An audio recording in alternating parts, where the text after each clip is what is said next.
Hello student, welcome to Pratibha academy classes. मैं प्रतिभा सिंह। जैसा कि आप सबको पता है कि बिहार एस-सेट के पाठ्यक्रम में जितनी भी रचनाएं शामिल थी वो सब कुछ मैंने आप लोगों को काफ़ी अच्छे से पढ़ा दिया है। अब परीक्षा के लिए 1 से 2 दिन बचे रह गए हैं, तो इस टाइम सबसे बेस्ट होता है MCQ सॉल्व करना। इसी बात को ध्यान में रखकर मैंने महत्वपूर्ण MCQs के वीडियोस बनाए हैं। इस वीडियो में हम लोग कुल 35 प्रश्नों पर डिस्कशन करेंगे और इससे पहले भी मैंने उपन्यास पर एक MCQs का वीडियो बनाया है। उस वीडियो का लिंक मैं कमेंट बॉक्स में पिन कर दूंगी, आप लोग उस वीडियो को ज़रूर देखिएगा। और जो भी बच्चे इस वीडियो को देख रहे हैं उनको अगर इस MCQs का PDF चाहिए तो कमेंट बॉक्स में मैंने अपने टेलीग्राम चैनल का लिंक पिन कर दिया है, वहाँ से आप मेरे टेलीग्राम चैनल पे जुड़ सकते हैं। वहाँ पे आपको ये PDF देखने को मिल जाएगा। बाकी किसी भी प्रकार का कोई डाउट होता है तो आप मुझे कमेंट कर सकते हैं। तो आइए हम लोग पढ़ना शुरू करते हैं। तो जो सबसे पहला प्रश्न है, निम्नलिखित में से किस आचार्य को रीति संप्रदाय का संस्थापक या प्रवर्तक माना जाता है? ठीक है, ए भरत मुनि, विकल्प बी आचार्य वामन, विकल्प सी भामा, विकल्प डी मम्मट। तो इस प्रश्न का सही उत्तर होगा आचार्य वामन। विकल्प बी सही होगा, क्योंकि रीति काल के संस्थापक और प्रवर्तक आचार्य वामन को ही माना जाता है। अब आगे हम लोग देखेंगे, प्रेम सागर के रचनाकार हैं। विकल्प ए सदल मिश्र, विकल्प बी लल्लू लाल, विकल्प सी इंसा अल्लाह खां, विकल्प डी सदा सुख लाल। तो इस प्रश्न का सही उत्तर होगा विकल्प बी, क्योंकि प्रेम सागर जो रचना है वो है पंडित लल्लू लाल की रचना। अब देखेंगे हम लोग प्रश्न संख्या 3, निम्नलिखित में से कौन सा रीतिकाल से संबंधित है? विकल्प ए भगवत धर्म के प्रचार तथा प्रसार के परिणाम स्वरूप भक्ति आंदोलन का सूत्रपात हुआ था। विकल्प बी इस काल में वीर गाथाओं की रचना प्रवृत्ति की प्रधानता थी। विकल्प सी इस काल में सामान्य रूप से श्रृंगार प्रदत्त लक्षण ग्रंथों की रचना हुई। इस युग में रूढ़िवादी और बाह्य आडंबर का विरोध किया गया। तो इस प्रश्न का सही उत्तर होगा विकल्प सी इस काल में सामान्य रूप से श्रृंगार प्रदत्त लक्षण ग्रंथों की रचना हुई। ठीक है, अब आगे देखेंगे हम लोग प्रश्न संख्या 4, निम्नलिखित में से श्रृंगार और लक्षण ग्रंथों की रचना किस काल में की गई थी? विकल्प ए आदिकाल, विकल्प बी भक्ति काल, विकल्प सी रीतिकाल और विकल्प डी वर्तमान काल। तो इस प्रश्न का सही उत्तर होगा विकल्प सी रीतिकाल में। ठीक है, रीतिकाल के कुछ प्रसिद्ध कवि हैं जैसे चिंतामणि, भूषण, मतीराम। इन लेखकों की रचनाओं को आप लोग एक बार ज़रूर से पढ़ लीजिएगा। आगे देखेंगे हम लोग प्रश्न संख्या 5, निम्नलिखित में से रीतिकालीन कवि कौन से हैं? ठीक है, इस प्रकार के प्रश्न परीक्षा में बहुत बार पूछे जाते हैं। विकल्प ए मीरा, विकल्प बी रसखान, विकल्प सी घनानंद, विकल्प डी मैथिली शरण गुप्त। तो इस प्रश्न का सही उत्तर होगा रीतिकाल के प्रमुख कवि हैं घनानंद। ठीक है, रसखान और मीराबाई ये दोनों भक्ति काल के कवि हैं। महाकवि भूषण की रचना है विकल्प ए रेणुका, विकल्प बी चितंबरा, विकल्प सी छत्रसाल, विकल्प डी दीपशिखा। ठीक है, तो इस प्रश्न का सही उत्तर होगा विकल्प सी छत्रसाल, क्योंकि जो दीपशिखा है ये महादेवी वर्मा की रचना है। ठीक है, और चितंबरा रचना सुमित्रानंद पंत की है। अब आगे देखेंगे हम लोग, निम्नलिखित कवियों में से रीतिकाल का कवि कौन नहीं है? विकल्प ए मतीराम, विकल्प बी भूषण, विकल्प सी घनानंद, विकल्प डी भारतेंदु हरिश्चंद्र। तो आप सबको पता है कि भारतेंदु हरिश्चंद्र रीतिकाल के कवि नहीं हैं। बाकी मतीराम, भूषण, घनानंद ये तीनों रीतिकाल के काफ़ी प्रसिद्ध कवियों में से एक हैं।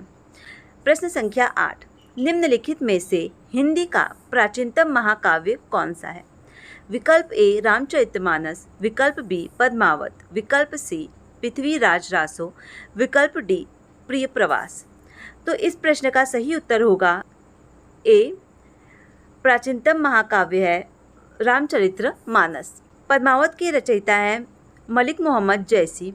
पृथ्वीराज रासो के रचयिता हैं चंद बरदाई और प्रिय प्रवास इसके रचयिता हैं हरि औध। इन चारों रचनाओं को आप लोग काफ़ी अच्छे से याद रखिएगा।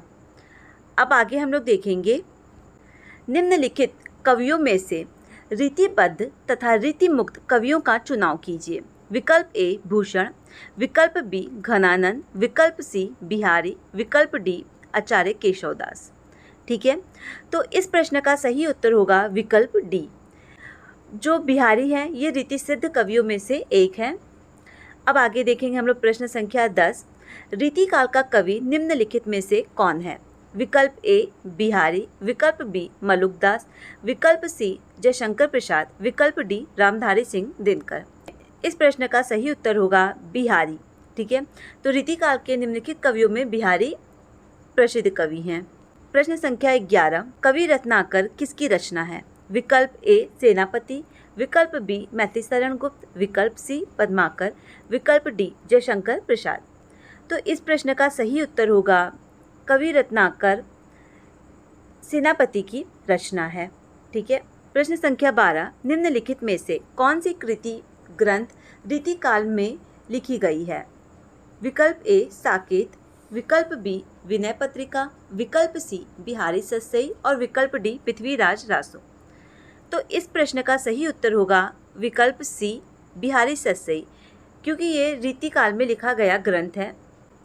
अगला प्रश्न देखेंगे हम लोग, निम्नलिखित में से कवि भूषण का कौन सा ग्रंथ है। विकल्प ए शिव बावनी, विकल्प बी दोहावली, विकल्प सी दान लीला, विकल्प डी उद्धव शतक। ठीक है, तो इस प्रश्न का सही उत्तर होगा विकल्प ए शिवा बावनी जो है वो भूषण की रचना है। प्रश्न संख्या 14 देखिए आप लोग, निम्नलिखित में से कौन सा कथन रीतिकाल से संबंधित है।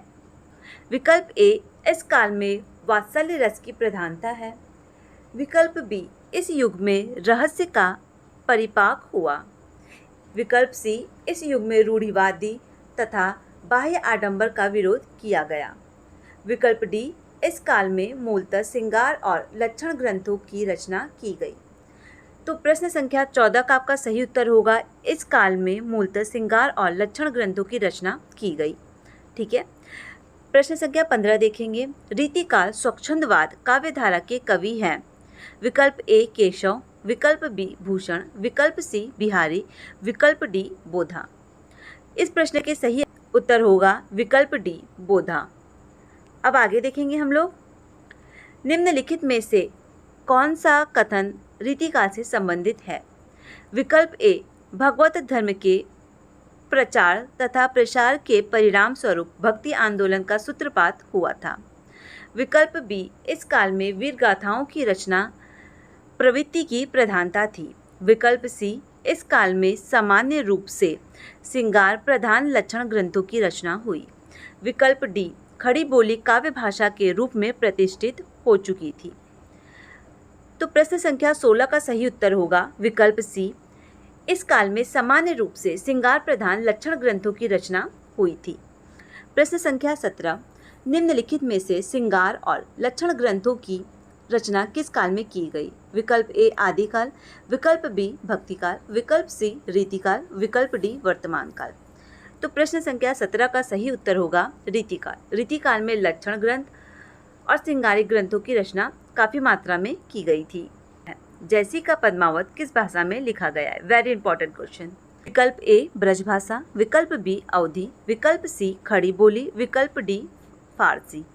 ठीक है, तो इस प्रश्न का सही उत्तर होगा विकल्प बी अवधी भाषा में जैसी की रचना पद्मावत को लिखा गया है। प्रश्न संख्या 19, निम्नलिखित में से कौन सा कवि रीतिमुक्त काव्यधारा का है। विकल्प ए चिंतामणि, विकल्प बी केशव, विकल्प सी ठाकुर, विकल्प डी देव। तो इस प्रश्न का सही उत्तर है विकल्प सी ठाकुर। प्रश्न संख्या 20 देखेंगे, छायावादी युगीन कवि हैं। विकल्प ए भूषण, विकल्प बी मैथिलीशरण गुप्त, विकल्प सी कबीरदास, विकल्प डी जयशंकर प्रसाद। इस प्रश्न का सही उत्तर होगा जयशंकर प्रसाद। ठीक है, अब आगे हम लोग देखेंगे, रीतिकालीन कवि हैं। विकल्प ए केशव, विकल्प बी जयशंकर प्रसाद, विकल्प डी तुलसीदास, विकल्प डी जगन्नाथ दास रत्नाकर। तो रीतिकालीन कवि हैं आप लोगों के केशव दास। बाकी जयशंकर प्रसाद छायावादी कवि हैं, तुलसीदास भक्तिकालीन कवि हैं। ठीक है। रीतिकाल की कृतियां हैं, विकल्प ए रसमंजरी, विकल्प बी प्रेम सागर, विकल्प सी आर्य सप्तशती, विकल्प डी बिहारी सत्सई। तो इस प्रश्न का सही उत्तर होगा विकल्प डी, रीतिकालीन कृति है बिहारी सत्सई। प्रश्न संख्या 23 है, सत्सई किसकी रचना है? काफ़ी इंपॉर्टेंट, आप इसे ध्यान रखिएगा। विकल्प ए देव, विकल्प बी बिहारी, विकल्प सी केशव, विकल्प डी भिखारी दास। तो इस प्रश्न का सही उत्तर है विकल्प बी बिहारी दास। जैसी की रचना है, विकल्प ए सूर सरावली, विकल्प बी चंदायन, विकल्प सी पल्लव, विकल्प डी पद्मावत। तो पद्मावत जो है वो जैसी की रचना है, पल्लव सुमित्रानंद पंत की रचना है। ठीक है। अब प्रश्न संख्या 25 देखेंगे। छत्रसाल दशक के कवि हैं, विकल्प ए भूषण, विकल्प बी मैथिली शरण गुप्त, विकल्प सी भारतेंदु, विकल्प डी बिहारी। तो इस प्रश्न के सही उत्तर है भूषण। छत्रसाल दशक के जो लेखक हैं वो हैं भूषण। काफ़ी इंपॉर्टेंट प्रश्न है, पूछा जा चुका है परीक्षाओं में कई बार। पद्मावत किसकी रचना है? ये प्रश्न अभी भी पूछा गया था। तो पद्मावत है मलिक मोहम्मद जैसी की रचना। ठीक है। अब आगे देखेंगे हम लोग। मलिक मोहम्मद जैसी रचनाकार हैं। ठीक है। विकल्प ए अखरावट, विकल्प बी नागलीला, विकल्प सी दोहावली, विकल्प डी गीतावली। तो प्रश्न संख्या 27 का सही उत्तर है विकल्प ए अखरावट जो है वो मलिक मोहम्मद जैसी की काफ़ी प्रसिद्ध रचना है। अब आगे देखेंगे हम लोग प्रश्न संख्या 28। रामचंद्रिका के रचयिता हैं, वेरी इंपॉर्टेंट क्वेश्चन है ये। विकल्प ए कबीरदास, विकल्प बी बिहारी, विकल्प सी केशवदास, विकल्प डी सूरदास। तो इस प्रश्न का सही उत्तर होगा विकल्प सी केशवदास। आगे देखेंगे हम लोग। शिवराज भूषण के रचयिता हैं, विकल्प ए चिंतामणि, विकल्प बी भूषण, विकल्प सी केशवदास, विकल्प डी सूरदास। तो इस प्रश्न का सही उत्तर होगा विकल्प बी भूषण। अब देखेंगे हम लोग प्रश्न संख्या 30। भूषण द्वारा रचित ग्रंथ है, विकल्प ए शिवा बावनी, विकल्प बी पद संग्रह, विकल्प सी कवि प्रिया, विकल्प डी रतन बावनी। तो प्रश्न संख्या 30 का सही उत्तर होगा विकल्प सी शिवा बावनी। ठीक है। कवि प्रिया केशवदास का काफ़ी प्रसिद्ध रचना है, इसे आप लोग याद रखिएगा। प्रश्न संख्या 31। शिवा शौर्य किसकी रचना है? विकल्प ए चिंतामणि, विकल्प बी नंददास, विकल्प सी भिखारी दास, विकल्प डी भूषण। तो प्रश्न संख्या 31 का सही उत्तर होगा भूषण। ठीक है। ये प्रश्न मैंने आप लोगों को ऊपर बताया था, इसका सही उत्तर होगा अवधी भाषा में। आगे देखेंगे हम लोग। रीतिकाल की कृति है, विकल्प ए रसमंजरी, विकल्प बी प्रेम सागर, विकल्प सी आर्य सप्तशती, विकल्प डी बिहारी सत्सई। तो इस प्रश्न का सही उत्तर है रीतिकाल की कृति है आपकी बिहारी सत्सई। ठीक है। अब आगे हम लोग देखेंगे। अब अगला प्रश्न हम लोग देखेंगे। भिखारी दास कवि हैं, विकल्प ए भक्तिकाल, विकल्प बी आदिकाल, विकल्प सी रीतिकाल, विकल्प डी आधुनिक काल। ठीक है। तो इस प्रश्न का सही उत्तर होगा विकल्प बी रीतिकाल। ठीक है। तो इस प्रकार हम लोगों ने कुल 35 MCQs को सॉल्व कर लिया है। किसी भी प्रकार का कोई डाउट होता है तो आप मुझे कमेंट कीजिएगा और इस वीडियो को 1 से 2 बार काफ़ी अच्छे से देख लीजिएगा। तो रीतिकाल के सारे महत्वपूर्ण प्रश्न आपके इसी वीडियो से रिवीजन हो जाएंगे। और जो भी स्टूडेंट्स इस वीडियो को देख रहे हैं, अगर आप लोगों को इस फुल MCQs का PDF चाहिए तो कमेंट बॉक्स में मैंने अपने टेलीग्राम चैनल का लिंक पिन कर दिया है, वहाँ से आप मेरे टेलीग्राम चैनल पर जुड़ सकते हैं। किसी भी प्रकार का कोई डाउट होता है तो आप कमेंट कीजिएगा। और अगर आप लोगों को ये वीडियो पसंद आता है तो इस वीडियो को अपने दोस्तों के साथ शेयर करना, चैनल को सब्सक्राइब करना ना भूलें। और टाइम टू टाइम क्लास के अपडेट पाने के लिए आप मेरे टेलीग्राम चैनल पर जुड़ सकते हैं, जिसका लिंक मैंने कमेंट बॉक्स में पिन कर दिया है। और ये वीडियो आप लोग को कैसा लगा, अपनी प्रतिक्रिया ज़रूर दीजिएगा। Thank you.